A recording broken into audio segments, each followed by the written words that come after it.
dia, boa tarde, boa noite. Eu sou o professor Silvio e essa é a aula 5 para o 7º ano de escolaridade. Nessa aula, nós vamos ver alguns pontos, alguns assuntos, para ajudar vocês nas atividades 9 e 10. Mas antes, eu vou fazer a descrição da minha pessoa. Eu sou baixo, tenho por volta de 1,70 m, tenho cabelos curtos, eu sou pardo, eu sou magro, estou usando uma camisa gola polo com listras azuis e pretas e uma calça jeans azul marinho. Vamos à aula, então?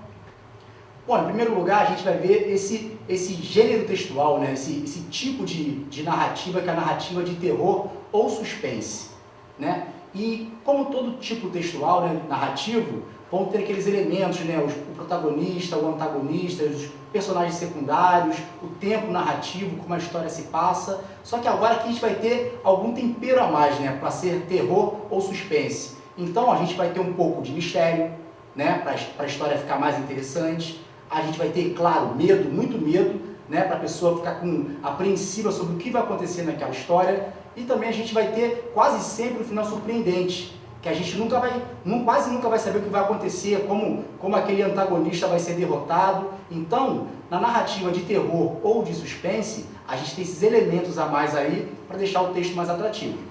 Então, agora a gente vai ver algumas circunstâncias semânticas que vão ajudar a gente na produção textual desse conto de terror, que é a nossa questão da atividade número 10.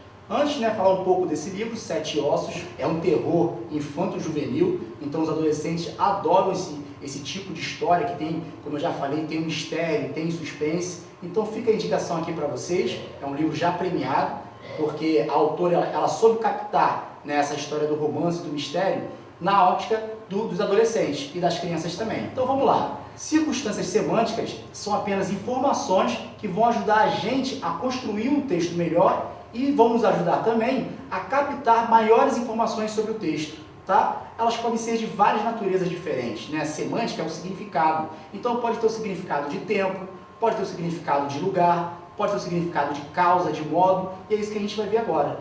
Né? A gente tem um texto aqui, ó, um pequeno texto que eu apaguei algumas circunstâncias semânticas de propósito, que vocês vão ver agora. Tá? Então fica assim, ó. Não teve a visão do vulto, mas foi acordada por uma gargalhada estridente, uma gargalhada de mulher. Sentou-se, mas não havia nada. Confiante nos poderes da tia, voltou a dormir, pensando que uma mulher bêbada tivesse feito barulho.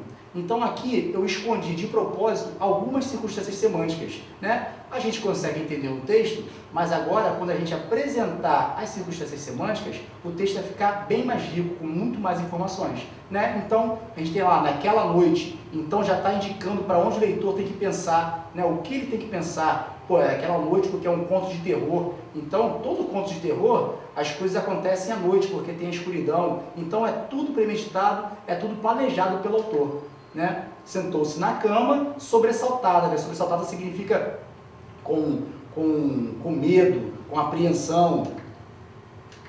Então, tem aqui, ó, pensando que talvez, ou seja, coloca uma dúvida ali se aquela mulher bêbada fez aquela ação ou não. Então, utilizando as circunstâncias semânticas, vocês vão conseguir construir um texto com muito mais facilidade e o texto vai ficar muito melhor, tá? Mas, como sempre eu faço com vocês, a gente vai agora dar uma dica agora, né? Como vai ser a circunstância de tempo, como eu vou saber se é de tempo, se é de lugar. Então aqui tem algumas circunstâncias semânticas que a gente viu no texto. Naquela noite, na cama, no quarto, sobressaltada, talvez. Então, ó, naquela noite, a gente tem a indicação aqui de tempo. Como é que eu vou saber se é de tempo? Eu faço a pergunta ao texto. Quando? Se houver uma resposta à pergunta quando, essa circunstância semântica vai ser de tempo. Quando? Naquela noite. Na próxima aqui, ó, na cama, uma circunstância na cama e no quarto, circunstâncias de lugar. Como é que eu vou saber se é de lugar? Novamente eu faço a pergunta, onde? Se houver a resposta certinha, essa circunstância vai ser de lugar. Onde? Na cama, no quarto, sobressaltada. É uma circunstância de modo. A pergunta que eu faço é como. Como ela estava? Ela estava sobressaltada, né? E talvez, logicamente, a circunstância de dúvida. Eu pergunto, quem sabe, né? Quem sabe foi a mulher bêbada ou não foi a mulher bêbada? Então, com isso a gente começa a entender melhor as ideias do texto, as ideias que o autor ou a autora quis passar para a gente. Para construir, né, o nosso conto de terror e suspense, que é a nossa última atividade desse ciclo, né, a gente tem que perceber que terror e suspense não é um gênero novo, né? Já existe há muito tempo. Nós temos os clássicos, né? Como o Vampiro Drácula, que todos conhecem, né? O Lobisomem, quem não conhece isso aí?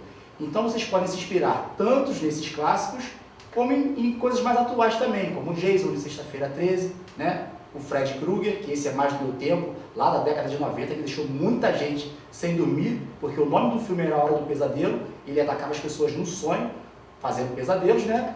Ou então, né, influências também da nossa cultura, da nossa literatura. A gente tem o Curupira, né, que é um ser da mata, da floresta, que ele tem o cabelo pegando fogo, ele tem os pés ao contrário, é bem interessante também. E a gente tem, né, as lendas urbanas. Por que não se inspirar em lendas urbanas? A gente tem a Loura do Banheiro, que todo mundo conhece essa história, né? Quem não fica com medo de ir ao banheiro lá 5h30 da tarde, né, inverno, na escola, está tudo escuro, e você está sozinho no banheiro com medo de encontrar a Loura do Banheiro. Então, vocês têm todas essas histórias para se inspirarem, tá? E eu vou dar a dica também para vocês agora, como a gente vai construindo o texto, né? A gente vai construindo o texto aos poucos, né, para a gente começar a ter as ideias. Então, a gente pode começar assim, ó. Fazia muito frio, chovia quando? Aí vocês vão acrescentar o fato aí para começar a história, né? Chuva, vento, frio. E depois disso aí vão aparecer os personagens principais. Aí cada um vai colocar o seu personagem aí, né? Pode ser um palhaço assassino, pode ser uma babá que subiu com uma criança. O conto é de terror, a imaginação é de vocês, tá? Algo muito estranho acontece no meio da história. Imagine vocês, a história está rolando, vocês estão escrevendo e um bueiro começa a levantar, a tremer no meio da história. Isso tudo vai acrescentando mais informações e a história vai ficando mais interessante. Para terminar, né, os outros personagens da história, né, vão aparecendo ali. Pô, será que foi ele que cometeu o crime? Será que foi ele que sequestrou, que roubou, né? Mais alguns personagens na história e a gente vai chegando no final da história, né? Vai aparecer algum personagem que pode resolver aquele mistério, né? Aquele que pensa que é o espertão, que é o sabichão. E para terminar, né, vocês vão inventar um final super original para a história de vocês. Tá bom, pessoal? Então ficaram as dicas aí. Não se esqueçam de colocar as circunstâncias semânticas para o texto ficar melhor e vocês poderem fazer uma produção textual bem legal nesse conto de terror. Tá bom? Muito obrigado aí, a próxima aula.